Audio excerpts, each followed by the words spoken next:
اس کا بھی فائدہ ملتا ہے۔ نبی مکرم شفیع معظم صلی اللہ علیہ وسلم نے ارشاد فرمایا کہ کوئی بندہ بیت اللہ شریف کو یاد کر کے اس کی آنکھوں سے آنسو نکلتے ہیں، وہ روتا ہے، تو سرور عالم صلی اللہ علیہ وسلم نے ارشاد فرمایا، اللہ تعالیٰ فرشتوں کو فرماتا ہے، فرشتوں دیکھو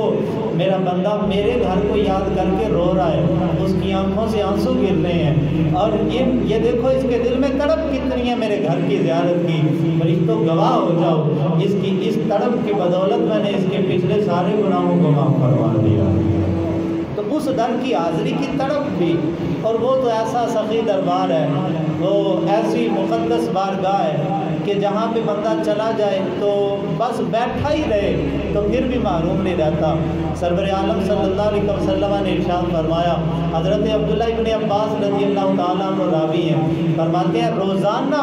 بیت اللہ شریف پہ 120 رحمتوں کا نزول ہوتا ہے، اور فرمایا کہ 120 رحمتیں روز بیت اللہ شریف پہ اللہ رب العزت کی طرف سے اترتی ہیں۔ فرمایا کہ ان میں سے 60 رحمتیں طواف کرنے والوں میں تقسیم ہوتی ہیں، 40 رحمتیں پاس بیٹھ کے نماز پڑھنے والوں میں تقسیم ہوتی ہیں، جو نماز پڑھ رہا ہے، جو تلاوت کلام پاک کر رہا ہے، جو ذکر اذکار میں مشغول ہے، 40 رحمتیں اللہ ان میں تقسیم کر دیتا ہے، باقی بچ جاتی ہیں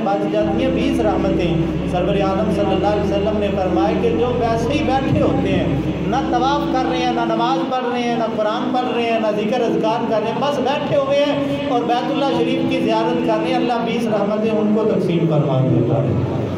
یعنی وہاں ایسا سخی دربار ہے، محروم کوئی نہیں، یہ بڑی مقدس